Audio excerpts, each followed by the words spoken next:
galera, alguém pensou que seria bacana fazer um spin-off de Scooby-Doo, e a ideia de fazer isso a partir da Velma, parecia maneiro pra caramba, spin-off, né, a partir da Velma, seria o core. Mas pra fazer essa série, a produção pegou tudo que existe da Mistérios S.A. e jogou no lixo. Gostando ou não da nova proposta, a série da Velma tá polêmica, ok?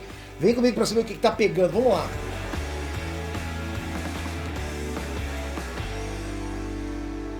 Inés Peter aqui.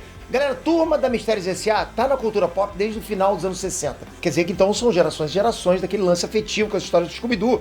Tem aquela coisa, aquela memória afetiva. Todo mundo passou alguma parte da infância se amarrando nos desenhos ou nos filmes, concorda? Geralmente você que tá aí, seu pai, todo mundo tem essa coisa com o Scooby-Doo, essa ligação, a gente já viu alguma coisa. Daí a ideia de trazer uma nova animação pareceu interessante, uma nova coisa pro universo de Scooby-Doo. Essa série prometeu mostrar a história de origem da Velma, que consequentemente vai ser a origem da Mistérios S.A.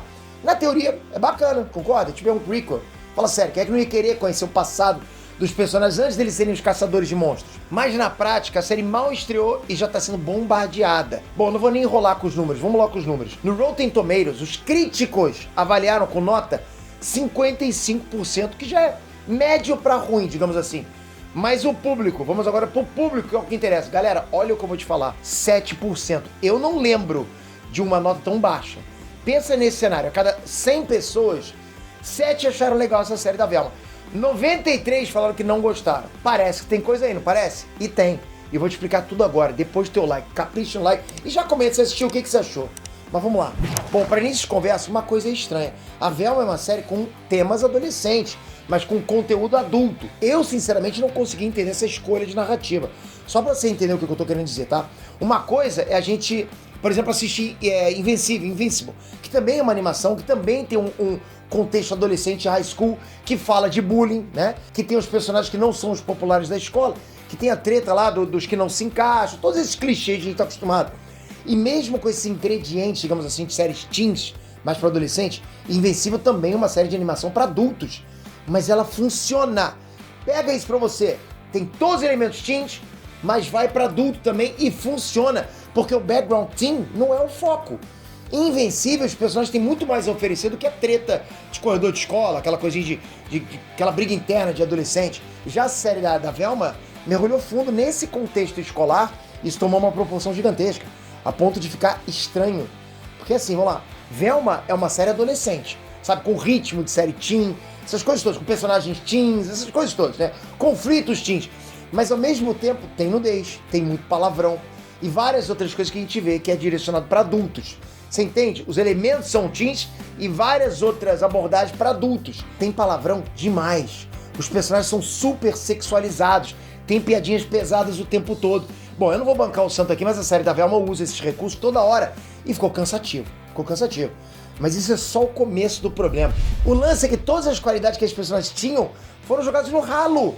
Você não gosta dos personagens por causa das qualidades que eles têm? Não estão ali. Simplesmente não existem. As mudanças de personalidade são brutais. E você achou que isso era o pior de tudo, né? Provavelmente deve ser o pior. Nada! Essa série veio pra fazer um fã sofrer, tá achando o quê? Vamos falar do elefante na sala. A Velma tá sofrendo um baita hate por causa da lacração, concorda? Os personagens da turma do Scooby-Doo agora têm interesses homoafetivos. E alguns não são brancos. Eu não vou entrar naquele discurso clichê do os personagens fizeram parte da minha infância, não pode mudar isso, não pode mudar aquilo, tem que criar outros novos personagens pra fazer inclusão. Nada disso. Pra mim o lance é outro. Mudar a orientação sexual, gênero, até a etnia de um personagem, não tem problema se for a favor da obra. Agora falando sério, tá? Se a gente esquecer totalmente todos esses pontos polêmicos que eu citei, a série da Velma até tem um mistério interessante de se resolver, tem. A trama tem plot twist já nos 2 primeiros episódios. Mas nada disso é suficiente pra manter a gente assistindo. Se a série da Velma queria se destacar pela audácia, eles simplesmente foram muito a fundo nisso. Muito mais a fundo nisso. Scooby-Doo, galera, em essência, eu posso dizer que sempre foi um desenho divertido. Quem que não gostava de assistir, né? Esse desenho. E esse desenho sempre tinha pontos essenciais, como a inteligência dos personagens, a amizade, a lealdade entre esses personagens, a coragem, os momentos engraçados totalmente inocentes. Agora esses mesmos personagens estão na série da Velma, sem nenhum traço característico da origem deles, nenhum. Por isso eu vejo que a série da Velma tá desagradando os fãs, e desagradando 93% dos fãs. Não é só eu, ok? Porque simplesmente não foi feita pros fãs. Então não adianta comentário, olha o Peter sempre querendo... Sempre não. 100 pessoas, 7 gostaram. Desculpa, eu não sou essa 7, eu tenho esse direito, não tenho? Agora toca aqui, se inscreve no canal, ativa o sininho e já comenta aí. Curtiu essa série? O que você acha? O que você acha disso tudo, dessa polêmica pra você? Tanto faz isso. É interessante também o ponto de vista de outras pessoas, ok? E sempre uma opinião. Eu sempre vou respeitar a tua opinião. Obrigado pela sua inscrição, espero você no próximo vídeo. Valeu, galera!